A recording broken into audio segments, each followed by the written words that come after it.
Do you ever feel a quiet drain after filling out routine paperwork, a subtle pressure to fit into preset boxes? That sensation isn't just bureaucracy. It's the echo of a much deeper, more persistent conditioning. This isn't just about administrative overhead or data collection. It's about a specific kind of fatigue, the quiet exhaustion that settles after you've forced your cognitive alignment to an external framework. You complete the task, you file the document, but something within you feels subtly realigned, slightly out of sync. This isn't random stress. It's a designed outcome, a subtle erosion of your internal operating parameters that runs deeper than you realize. Every line item, every checkbox, every required field serves a purpose far beyond the surface request. Consider the blank spaces on any form you encounter daily. A job application, an insurance claim, even routine internal expense reports. Each one isn't merely a space for information. It's a low-stakes, high-repetition drill in micro-compliance. This isn't accidental. Think of it as a daily calibration. You are practicing the act of fitting your complex, nuanced reality into predefined, externally constructed categories. This repeated action, performed without conscious thought, creates pathways in your mind. It conditions you to accept the terms, the parameters, and the very boundaries someone else has drawn for your experience. And this daily rehearsal, this silent ritual, serves a purpose far more significant than the data it collects. These forms are not simply for efficiency or archival. That's the surface story. The deeper truth is they function as a hidden curriculum, an ongoing program designed to integrate you into a specific operating schema. Each field, each choice presented, acts as an instruction. It teaches you to accept someone else's categories, their terms, and their constraints as the default reality within which you operate. Your experiences, your qualifications, your very identity are translated into their lexicon. This continuous translation isn't just an administrative chore. It's an update to your internal operating system, subtly reprogramming your defaults, conditioning you to frame your own reality through a lens that is not your own. The core mechanism at play here is the normalization of external frames. Every time you fill out a form, you practice presenting yourself within a pre-approved schema. You rehearse submission. You learn unconsciously to prioritize external validation and definition over your own innate sense of self. This isn't about grand declarations or overt commands. It's far more insidious. It's the repeated, granular act of adjusting your internal map to match an external, imposed territory. This consistent micro-act of conformity reinforces a psychological posture, teaching you to seek the right box, the appropriate category, the pre-formatted answer, rather than generating your own. And this posture, once adopted, begins to define your wider interactions. This constant rehearsal of fitting into predefined boxes doesn't just shape your responses, it hardwires a submission posture directly into your internal operating system. You are, quite literally, being updated for passive conformity. Your default setting shifts from internal generation to external alignment. You become incredibly adept at navigating pre-existing structures, at finding your place within someone else's design. The danger here isn't just a loss of originality. It's a profound recalibration of your core decision-making faculties.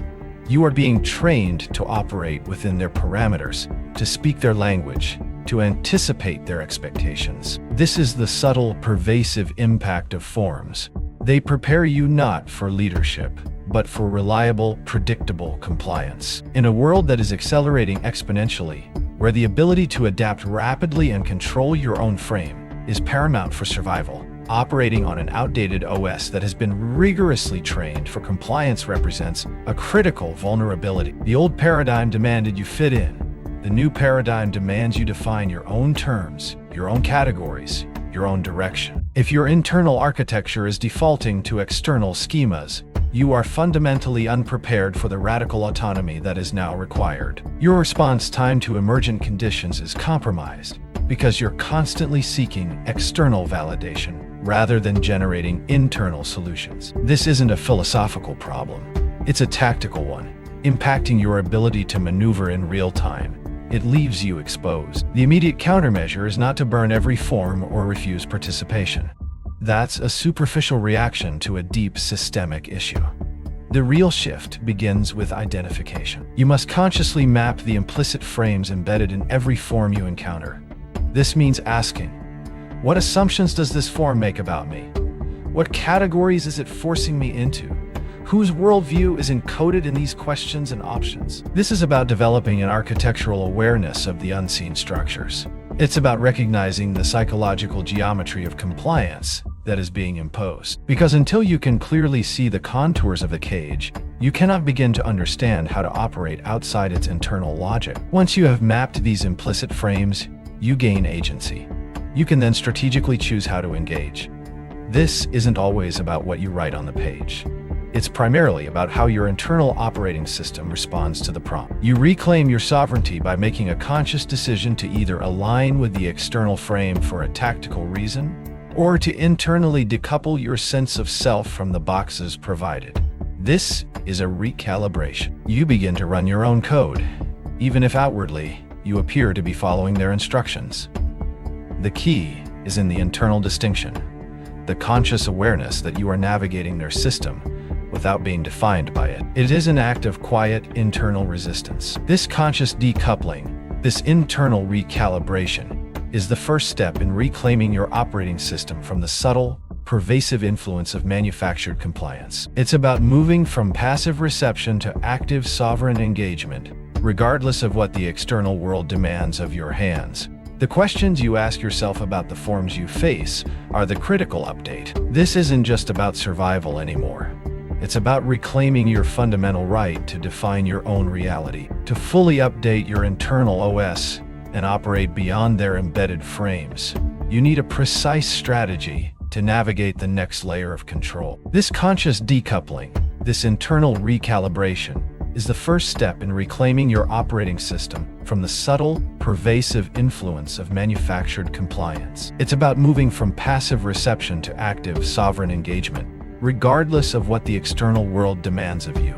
But what does active, sovereign engagement actually look like when faced with the relentless stream of forms? It means moving beyond merely identifying the external frame, which was the first step, to deliberately inserting your own. You are not just a data entry point. You are an operator. Your internal architecture, once passively updated by external commands, can now run its own code. This shift transforms a vulnerability into a point of leverage, enabling you to navigate these micro-compliance operations without sacrificing your core operating principles. The practical application of this shift can be understood as a three-stage sequence: observe, delink, recode. First, you observe the form for its implicit assumptions and the external frame it enforces, the standard data collection. Second, you consciously delink your internal operating system from that external frame, creating a mental separation between the demanded input and your inherent identity or purpose. This is the crucial internal act of non-compliance. Finally, you recode your response. You may still provide the required data, but you do so from your own chosen framework, not the one implicitly demanded. This isn't about outright rebellion, but about internal sovereignty, a tactical recalibration of your relationship to the system's demands. The implications of NOTE engaging the sequence are clear. If you fail to consciously intervene, your internal OS continues to be passively updated by these micro-compliance events. Each form filled, each checkbox ticked without conscious reframing, reinforces a default posture of submission. This isn't just about data. It's about internal processing. You train your system to seek external categories, to define itself through pre-approved schemas. Over time, this erodes your capacity for autonomous thought and action. The exhaustion you feel, that quiet drain we discussed, isn't just from the task itself. It's the cost of your internal system, constantly adapting to a foreign, imposed framework. In a world that demands radical adaptability and rapid frame control, an internal operating system trained for passive conformity becomes a critical vulnerability. When external conditions shift violently, as they often do in an exponential environment, your system defaults to waiting for predefined categories, for permission to act within an established framework. It cannot generate novel solutions or perceive emergent threats, because its core programming is tied to an external locus of control. This isn't a theoretical threat, it's a daily operational vulnerability. leaving you exposed when independent thought and decisive action are paramount for navigating unforeseen challenges. To counter this, you need a personal architecture for frame management. Consider it a form reconnaissance protocol. Step 1. Before engaging with any form, identify its core objective and the underlying frame it imposes. This goes beyond the stated purpose. Step 2. Immediately identify your own objective in engaging with this form, separate from the system's intent. What is your actual, sovereign goal? Step 3. Strategically reconcile the two. Provide the necessary input, but hold your internal frame intact. This means consciously separating the act of data provision from the internal acceptance of the system's underlying narrative. You use their structure to achieve your end, without letting it define your internal state. The immediate countermeasure. The single concrete action you can run tomorrow morning is this. The 3-second recalibration pause. The next time you encounter a form, physical or digital, before you put pen to paper or fingers to keys, stop. Take 3 seconds. In that pause, consciously acknowledge the external frame the form is imposing. Then, deliberately recall your own internal frame, your own operating principles. This micro-rupture, this brief internal reassertion of self, is the moment your operating system updates its priority. It's a small, tactical act, but it prevents the passive installation of external compliance and reestablishes your sovereignty at the moment of interface. This isn't about escaping the machine entirely. It's about operating within it on your own terms. You entered this transmission feeling the subtle drain of unseen mechanisms. You now have the vocabulary, the diagnostic, and a tactical countermeasure. Well, the goal is not liberation from all forms, but liberation from the insidious, unconscious compliance they instill. Start with that 3-second pause. Observe the frames. Delink your internal state. Recode your engagement. Your internal operating system is your most critical asset. Secure its perimeter. This is the first protocol in running your own code.